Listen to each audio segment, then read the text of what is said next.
Acompanhe. Diz assim: No princípio criou Deus os céus e a terra. A terra, porém, estava sem forma e vazia. Havia trevas sobre a face do abismo, e o Espírito de Deus pairava por sobre as águas. Disse Deus: haja luz, e houve luz. E viu Deus que a luz era boa, e fez separação entre luz e as trevas. Chamou Deus a luz dia e as trevas noite. Houve tarde e manhã o primeiro dia. E disse Deus: haja firmamento no meio das águas, e separação entre águas e águas. Fez, pois, Deus o firmamento e separação entre as águas debaixo do firmamento e as águas sobre o firmamento, e assim se fez. E chamou Deus o firmamento os céus. Houve tarde e manhã o segundo dia. Disse também Deus: ajunte-se as águas debaixo dos céus, num só lugar, e aparecerá a porção seca. E assim se fez. A porção seca chamou Deus terra, e o ajuntamento das águas mares. E viu Deus que isso era bom. E disse: produz a terra relva, ervas que deem semente, e árvores frutíferas que deem fruto segundo a sua espécie, cuja semente esteja nele sobre a terra. E assim se fez. A terra, pois, produziu relva, ervas que davam semente segundo a sua espécie, e árvores que davam fruto cuja semente estava nele, conforme a sua espécie. E viu Deus que isso era bom. Houve tarde e manhã o terceiro dia. Disse também Deus: haja luzeiros no firmamento do céu, para fazer separação entre dia e noite, e sejam eles para sinais, para estações, para dias e anos, e sejam para luzeiros no firmamento do céu, para alumiar a terra, e assim se fez. Fez Deus os dois grandes luzeiros, o maior para governar o dia e o menor para governar a noite, e fez também as estrelas. E os colocou no firmamento do céu para iluminarem a terra, para governar o dia e a noite, e fazerem separação entre a luz e as trevas. E viu Deus que isso era bom. Houve tarde e manhã o quarto dia. Disse também Deus: povoem-se as águas de enxames de seres viventes, e voem as aves sobre a terra, sobre o firmamento dos céus. Criou, pois, Deus os grandes animais marinhos e todos os seres viventes que rastejam, os quais povoavam as águas segundo as suas espécies, e todas as aves segundo as suas espécies. E viu Deus que isso era bom. E Deus os abençoou, dizendo: sede fecundos, multiplicai-vos, enchei as águas dos mares, e na terra se multipliquem as aves. Houve tarde e manhã o quinto dia. Disse também Deus: produz a terra seres viventes conforme a sua espécie, animais domésticos, répteis e animais selváticos, segundo a sua espécie. E assim se fez. E fez Deus os animais selváticos segundo a sua espécie, e os animais domésticos conforme a sua espécie, e todos os répteis da terra conforme a sua espécie. E viu Deus que isso era bom. Também disse Deus: façamos o homem à nossa imagem, conforme a nossa semelhança. Tenha ele domínio sobre os peixes do mar, sobre as aves do céu, sobre os animais domésticos, sobre toda a terra e sobre todos os répteis que rastejam pela terra. Criou Deus, pois, o homem à sua imagem. A imagem de Deus o criou. Homem e mulher os criou. E Deus os abençoou e lhes disse: sede fecundos, multiplicai-vos, enchei a terra e sujeitai-a, dominai sobre os peixes do mar, sobre as aves do céu e sobre todo animal que rasteja pela terra. E disse Deus ainda: eis que vos tenho dado todas as ervas que dão semente, e se acham na superfície de toda a terra, e todas as árvores que há fruto que deem semente, e isso vos será para mantimento. E todos os animais da terra, e todas as aves do céu, e todos os répteis da terra em que há fôlego de vida, toda a erva verde lhe será para mantimento. E assim se fez. Viu Deus tudo quanto fizera, e eis que era muito bom. Houve tarde e manhã o sexto dia. Vamos orar, irmãos. Senhor Deus e Pai, graças te dou por mais esse dia. Graças te dou porque o Senhor nos trouxe até aqui para aprender mais de Ti, ó Pai. Fale conosco, ó Pai. Abra os nossos corações e nossas mentes para o entendimento, ó Pai. Em nome de Jesus. Amém.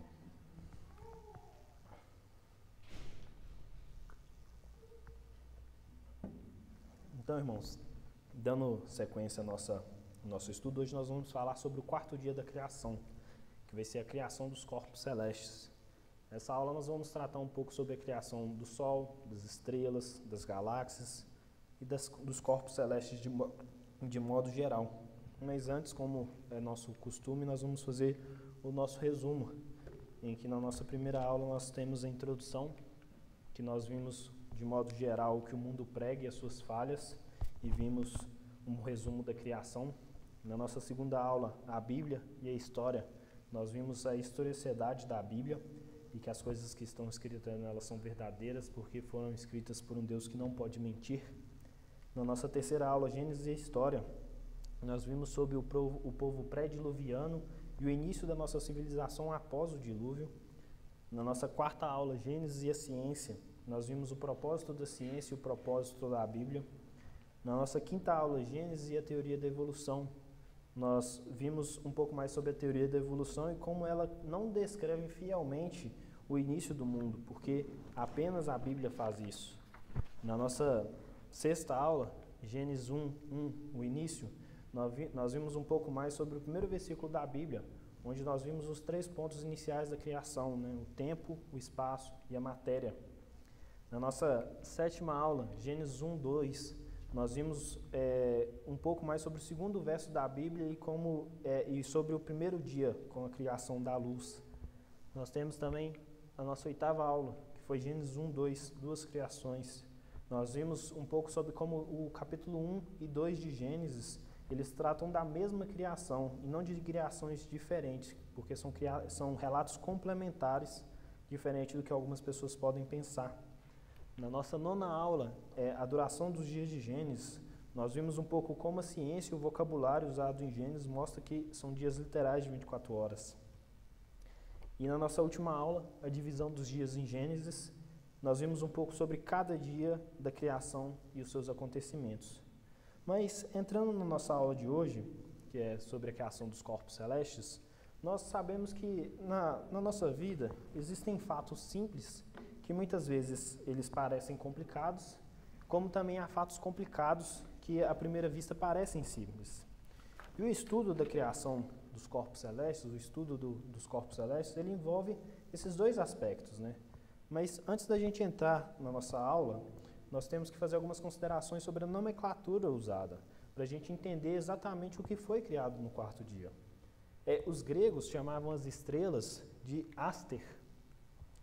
Já os planetas eram chamados de planetes asters, ou estrelas errantes, né? Porque eles não ficavam parados no céu como uma estrela comum, e sim se movimentava durante o ano.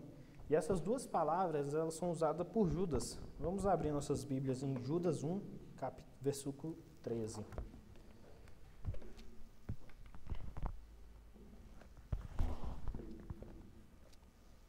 Judas, capítulo 1, verso 13.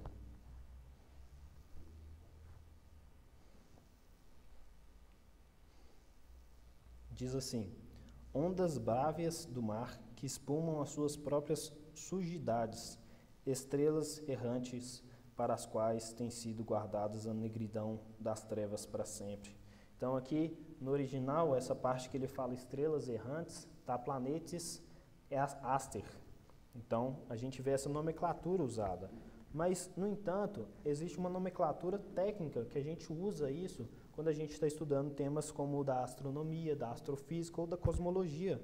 Então, eu trouxe uma breve lista com algumas descrições para a gente entender um pouco mais desses corpos celestes, que eu acho que vai ser interessante para nós ter esse conceito antes da gente entrar na criação.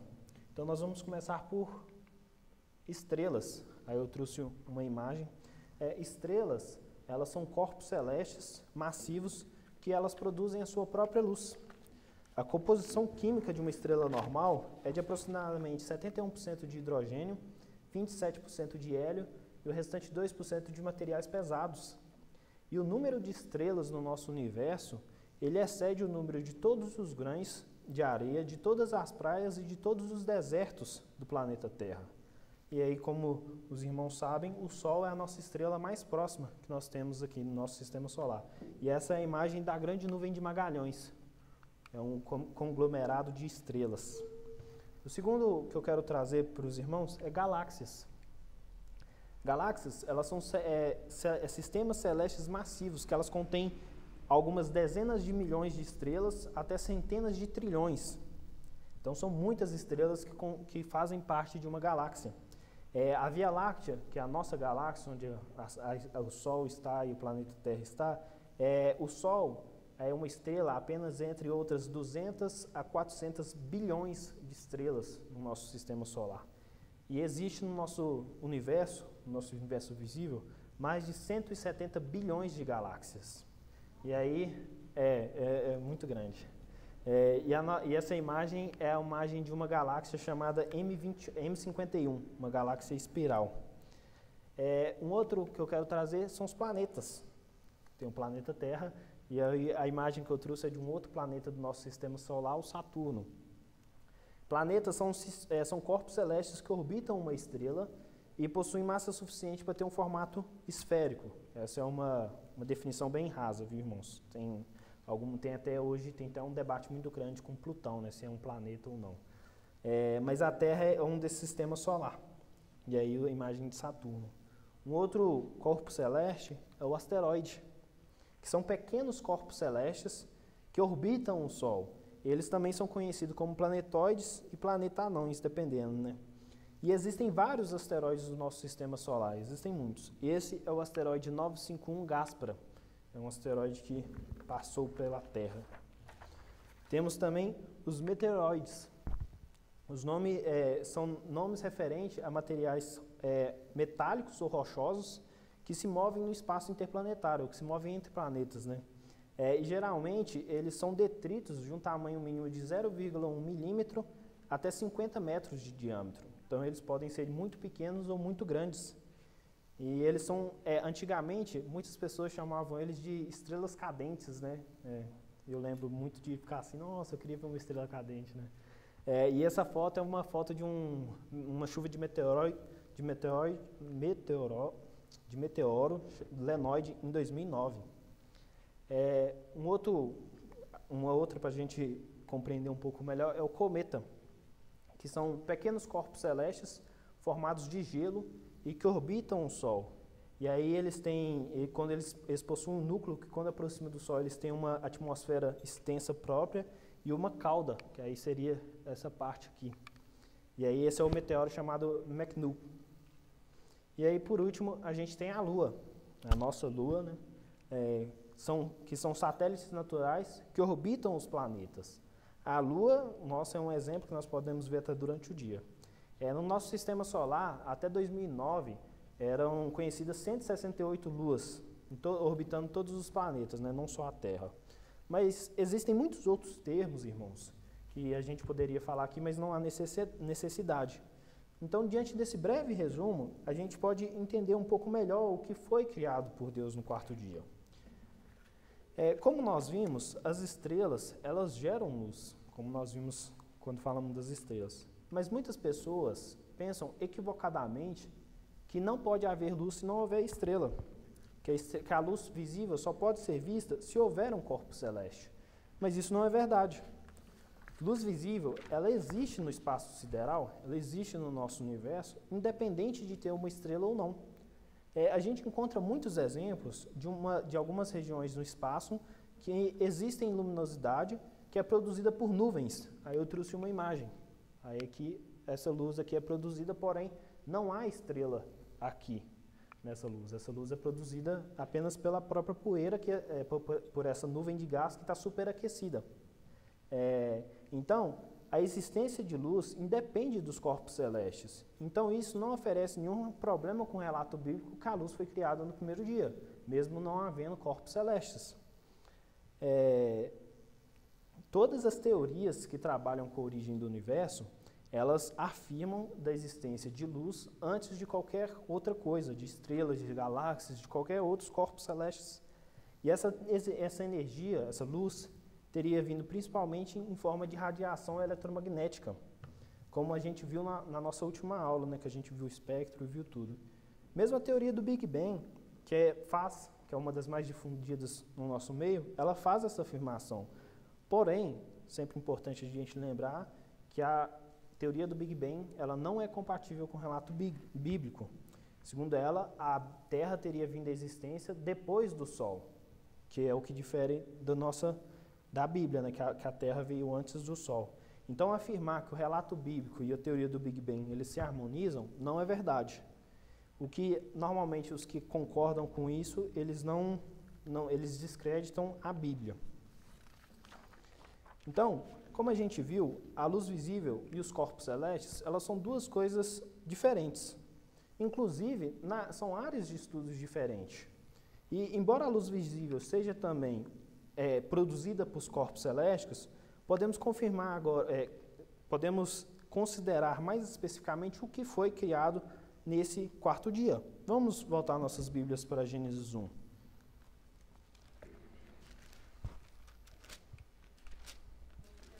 Sim? Eu gosto muito, a minha área que eu planejo estudar é a astronomia, eu fico assim perplexo com o nosso universo.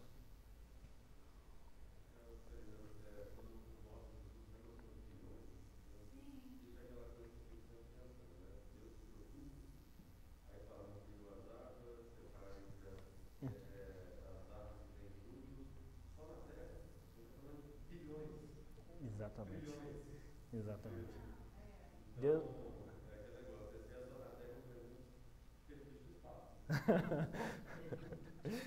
não, é...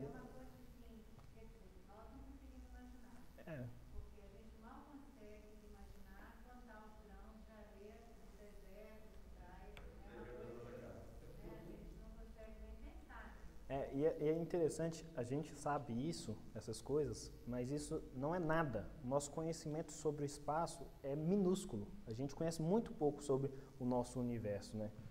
Então, olhando o que foi criado no quarto dia, vamos ver, está em Gênesis 1, 14 ao 19. Ele diz assim: Disse também Deus: haja luzeiros no firmamento dos céus para fazer separação entre o dia e a noite, e sejam eles para sinais de estações, dias e anos. E sejam para luzeiros no firmamento do céu, para iluminar a terra, e assim se fez. Fez Deus os dois grandes luzeiros, o maior para governar o dia, o menor para governar a noite. Fez também as estrelas, e os colocou no firmamento dos céus para iluminarem a terra, para governar o dia e a noite, e fazerem separação entre luz e as trevas. E viu Deus que isso era bom. Houve tarde e manhã, o quarto dia. Então, podemos afirmar, que, sem qualquer tipo de dúvida, que todos os astros, essas imagens que eu mostrei para vocês, todas essas coisas que nós estudamos hoje na ciência, foram criadas no quarto dia. Seja ela planetas, luas, estrelas, galáxias, esses astros, eles foram criados no quarto dia, eles foram trazidos à existência. E algo muito interessante nisso é que Deus trouxe esses astros, essas estrelas, essas galáxias, completamente funcionais. E não que elas passaram por estágios evolutivos como algumas pessoas defendem. Por exemplo, estrelas foram criadas estrelas completamente e perfeitamente funcionais. E a gente pode examinar essa afirmação bíblica de duas maneiras. Em primeiro lugar, a gente vai examinar de uma maneira que a ciência tem como testar essa veracidade. E esse raciocínio envolve a distância entre os corpos celestes e a Terra, e a luz que esses corpos celestes emitem. Usaremos, para a gente ver isso, a proposta evolucionismo. Não só usaremos, mas para a gente entender um pouco melhor. Segundo a cosmologia evolucionista, as estrelas... Eu pus uma imagem aqui, daqui a pouco vai ficar um pouco mais claro, irmãos. Segundo a cosmologia evolucionista, as estrelas e as galáxias, elas teriam evoluído ao longo do tempo. Com o passar do tempo, elas teriam evoluído. Portanto, se a gente pudesse olhar ao início do nosso universo, se a gente pudesse pegar e estar olhando para o início do nosso universo, a gente não veria nem estrela e nem galáxias, porque elas ainda não teriam se formado, pois elas estariam nos estágios iniciais de desenvolvimento. E esse tipo de observação é possível através de telescópios que são muito potentes. Tem o telescópio Keck, tem o telescópio Hubble, tem o telescópio James Webb, que foi lançado há pouco tempo, e muitos outros. E a gente tem a seguinte explicação. A luz que vem desses corpos celestes, elas teriam que percorrer a distância desses corpos celestes até a Terra e a gente observar. E a gente tem que lembrar que as galáxias, acho que a galáxia mais próxima da Terra, se eu não me engano, está a 23 mil anos-luz, que é até essa da imagem. E um ano-luz equivale a 9,5 trilhões de quilômetros. Então, assim, é muito distante. E existem outras galáxias que estão a bilhões de anos-luz da Terra, então mais distante ainda. A luz que teria saído dessa galáxia mais próxima, que seria milhões de anos-luz, ela teria, teoricamente, demorado milhões de anos para chegar na Terra. Então, essa foto seria de milhões atrás dessa possível galáxia que esse telescópio observou. Assim, a imagem seria uma imagem de milhões de anos atrás. Mas como as galáxias estão em distâncias diferentes da Terra, e as imagens que a gente recebe delas totalmente teriam que ser diferentes. Elas teriam que ser completamente diferentes uma da outra, expressando essas épocas do estágio de evolução dessas galáxias, dessas estrelas. Assim, a mais distante, que está localizada a bilhões de anos da Terra, ela teria que estar mais jovem, ela teria que estar no estágio inicial do desenvolvimento da sua galáxia, pois a luz teria que ter percorrido uma distância muito grande para chegar até aqui na Terra.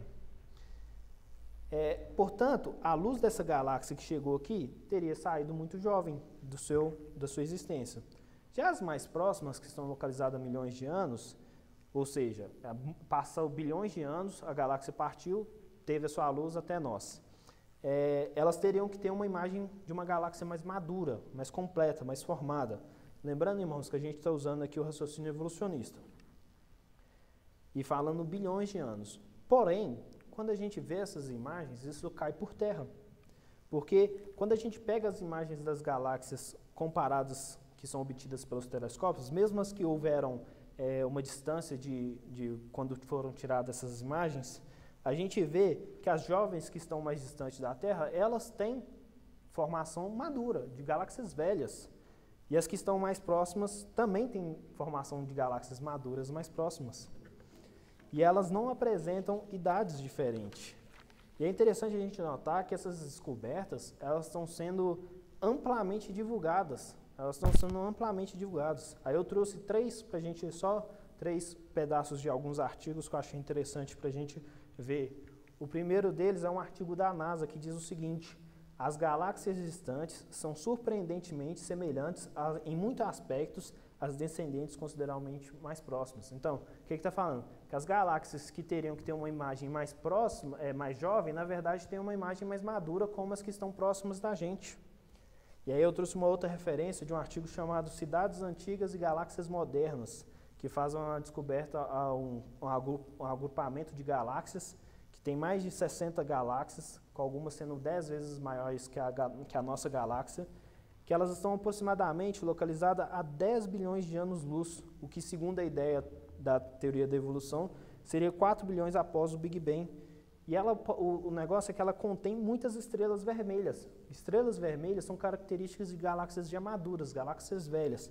E diz o seguinte, a citação: seria como se escavássemos um sítio arqueológico em Roma e encontrássemos pedaços de Roma moderna entre as ruínas. Então, novamente falando, que nós estamos encontrando coisas que não deveriam estar lá, né? Porque elas deveriam ser galáxias jovens, porém estão demonstrando galáxias velhas. E a terceira citação é a seguinte, que diz assim: descobrimos uma estrutura espetacular cujas propriedades são consistentes como sendo de um superaglomerado maduro com desvio de Z igual a 2,07. Essa questão do desvio é uma coisa chamada redshift, mas não tem necessidade da gente entrar aqui. Essa citação se refere à descoberta de um outro superaglomerado chamado CLJ, cerca de 3 bilhões de anos após o Big Bang, onde não foram encontradas estrelas se formando, mas sim estrelas maduras, um superaglomerado de estrelas maduras, diferente do que era esperado. Esse é um artigo do Rafael Gobat. Então é importante a gente notar que as descobertas confirmam que, independente da distância e da direção, todas as galáxias possuem uma estrutura madura. Elas possuem uma estrutura que é literalmente completa, complexa e funcional. E a Bíblia nos informa, nesses versículos que nós lemos, que o Senhor criou as coisas complexas, completas e funcionais. Então, isso nos mostra que nós temos evidências da criação.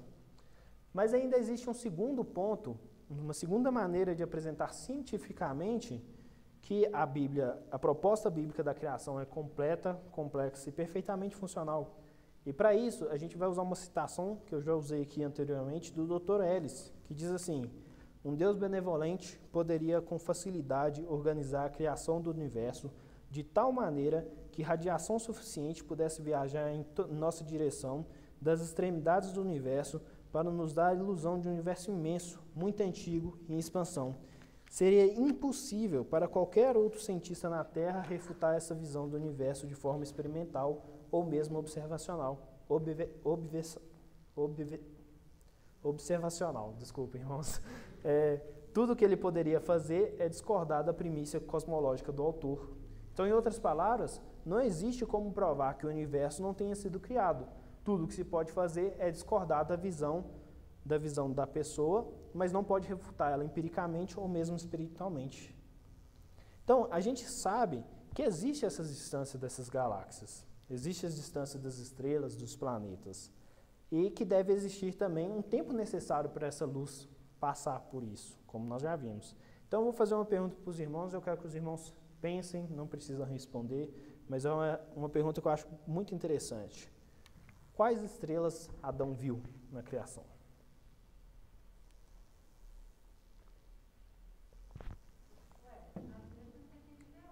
Exatamente, as mesmas que a gente vê hoje. Mas vamos usar um exemplo só para a gente poder ter uma ilustração de como as pessoas usam essa questão erroneamente. O Sol é... Sim, Moreira.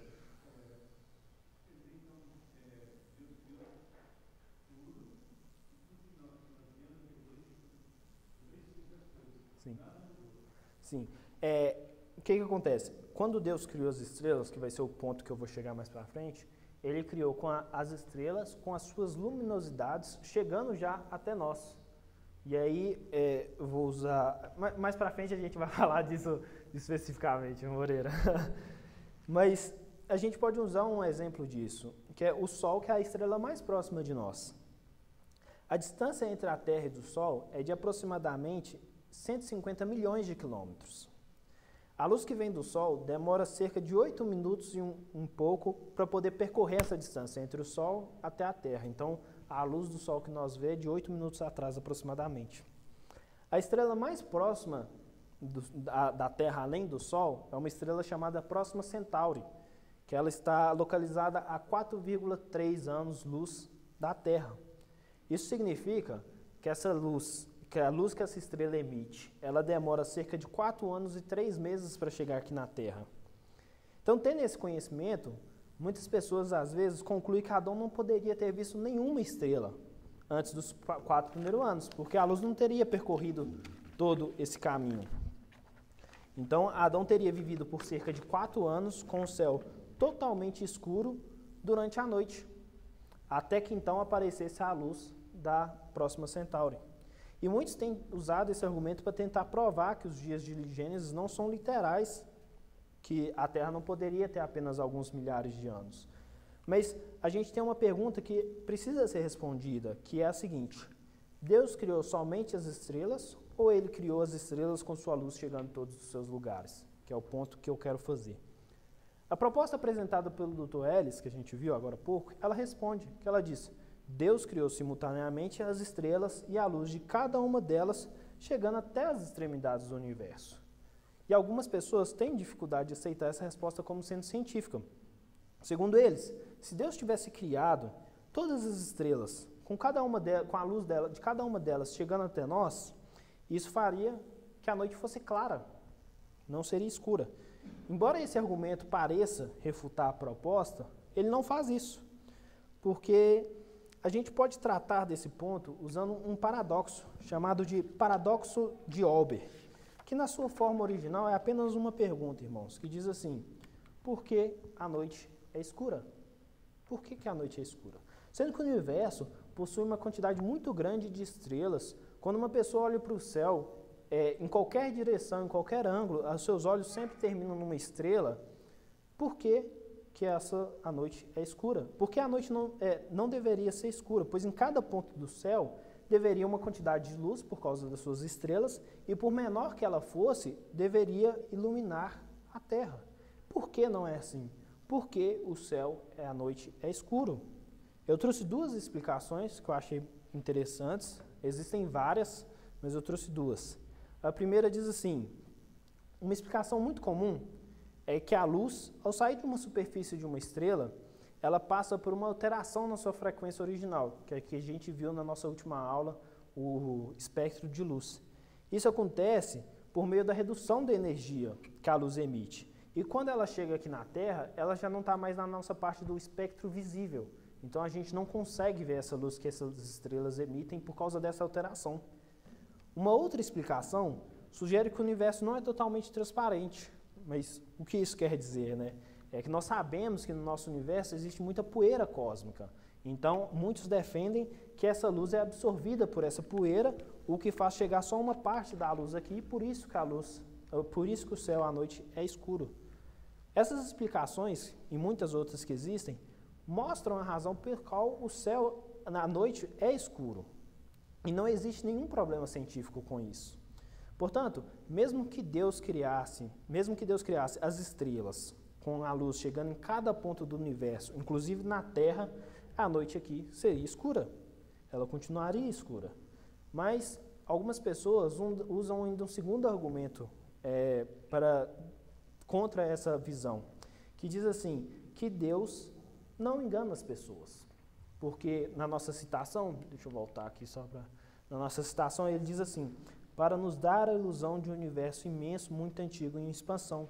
Então muitas pessoas defendem que Deus não engana as pessoas. Porém, a maneira que Deus criou as estrelas e a luz de cada uma delas chegando aos pontos, não foi para nos enganar, não foi para iludir o ser humano. Os corpos celestes, como nós já vimos, eles foram criados por um propósito específico, que é para auxiliar o ser humano, como diz no verso 14, que seria para estações, para sinais, para dias e anos. Então, criar os corpos celestes com a luz deles chegando até aqui foi a maneira mais favorável para que o ser humano, criado por Deus, pudesse usufruir o mais rápido da criação de Deus. Podemos concluir que não existe nenhuma dificuldade científica para aceitar que no sexto dia da criação, Adão ele teria visto a mesma estrela que nós, teria visto as mesmas coisas que nós, porque Deus queria que ele visse assim. E aí, irmãos, para a gente concluir, eu trouxe alguns dados que eu acho interessante compartilhar com os irmãos para a gente ver a grandeza do poder de Deus, né? E para a gente ter uma visão dessa grande imagem do nosso universo. Aí eu trouxe alguns dados aqui que eu achei muito interessante. O número das estrelas no nosso universo é de 30 sextilhões a 1 septilhão. Esse número equivale a cerca de 3 vezes o número de todos os grãos de areia, de todas as praias e de todos os desertos da Terra. Olha a grande quantidade. O número das galáxias é aproximadamente 170 bilhões no universo observável, naquilo que a gente consegue observar. A massa do nosso universo é de 8 vezes 10 a 52. Esse número equivale a 8 mil trilhões de trilhões de trilhões de trilhões de quilos. E o tamanho do nosso universo, o universo observável, é de 93 bilhões de anos-luz. Um ano-luz, como eu já falei, equivale a 9,5 trilhões de quilômetros. Então, isso seria cerca de 900 bilhões de trilhões de quilômetros. Então, assim, são números impressionantes, e números que nos deixam, assim, boquiabertos, né? E diante desses números, eu gostaria que os irmãos abrissem a Bíblia em Isaías 40, para a gente finalizar. Isaías 40, verso 25 e 26.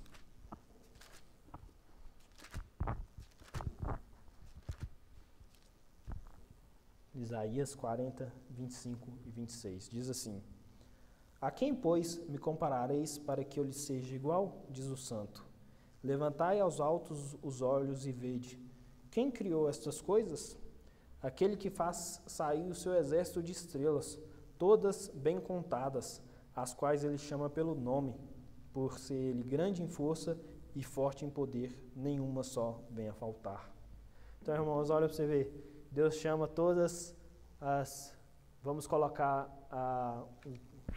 extrapolar para cima, né? 1 septilhão de estrelas todas pelo nome. Mesmo com esse número impressionante, Deus as conhece pelo nome. Nada fica fora da proveniência de Deus. Só Ele pode fazer tudo o que Ele faz e o que Ele fez por nós. E a gente, como a Celina falou no começo, né, quando a gente olha esses números, esses dados, a gente fica impressionados com o tamanho poder de Deus. Vamos orar para nós encerrarmos, irmãos? Senhor Deus e Pai, graças te dou pelo estudo de hoje, graças te dou porque podemos aprender um pouco mais de Ti, graças te dou, Pai, porque o Senhor nos dá capacidade de entender mais um pouco da criação do Senhor, ó Pai. Mas te peço que o Senhor possa estar nos auxiliando diariamente, ó Pai, que possamos estar entendendo mais de Ti, da Tua criação e da Tua palavra, Pai. Em nome de Jesus. Amém. Sim? Sim?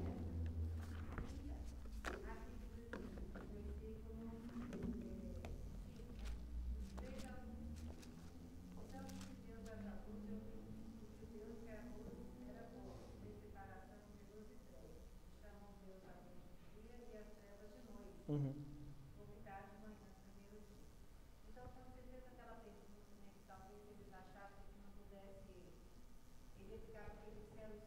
Uhum.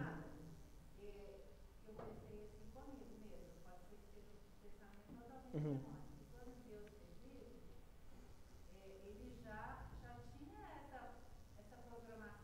Uhum.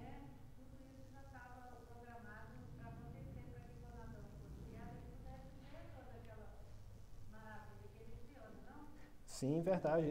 É porque a gente tem que entender, porque qual que foi o sentido da criação do sol, da lua, das estrelas? Como diz no verso 14, sejam eles para sinais, para estações, para dias e anos. Como Adão ia usufruir dessas coisas se ele não poderia ver essas coisas? Então, ele deveria ver essas coisas para poder usufruir do que foi criado por Deus para o homem poder usar. Então, assim, o que Adão via no céu? O mesmo que a gente vê hoje. As mesmas, talvez muito mais bonito do que a gente vê hoje, né? Por causa da poluição visual e tudo mais. Mas ele via as mesmas coisas.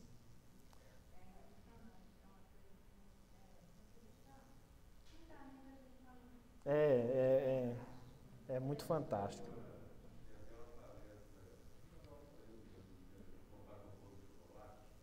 De qual? Ah, sim, o do bolo. O do bolo. É.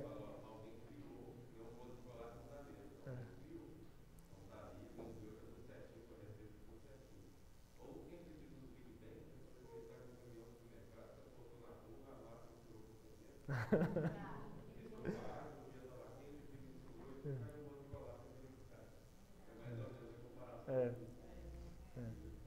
não, é muito interessante. É, sim, Moreira?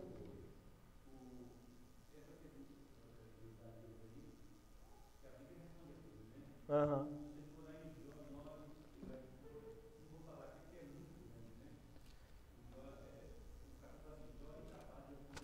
Quando Jó questiona Deus e Deus o questiona de volta. Esse é um capítulo muito, muito interessante que Jó fala assim, onde você estava quando eu falei com o vento, não vá até aí. É um capítulo muito interessante, é verdade, Moreira. E fala um pouco mais da criação de Deus. Isso é verdade.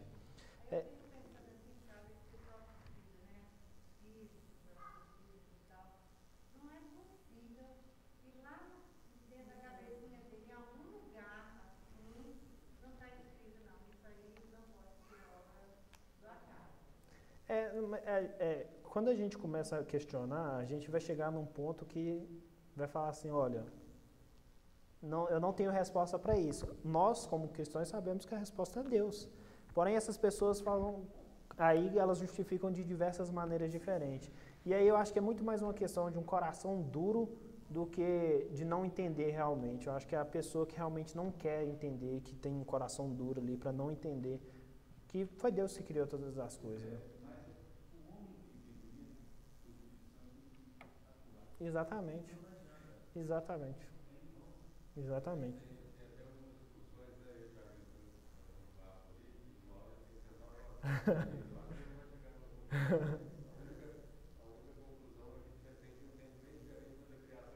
Exatamente.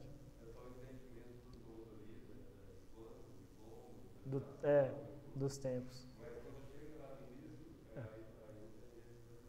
Não, assim, é igual. Isso. Igual eu e o Abel estávamos conversando, eu falei, Abel, tem muitas pessoas que pensam igual você, tem muitas pessoas que pensam como eu, e isso é comum, são pontos de vista diferentes. Mas uma coisa é certa, que foi Deus que criou todas as coisas. Foi Deus que criou todas as coisas. E aí quando nós chegarmos no céu, nós perguntamos a Deus, né, Abel? Nós perguntamos a Ele, se for da vontade dEle nos responder, Ele irá nos responder.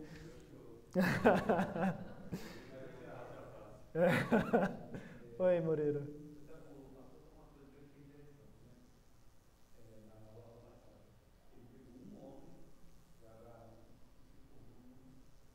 Uhum.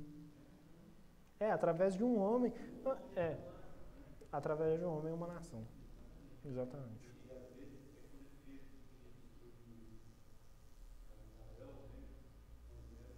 Moisés.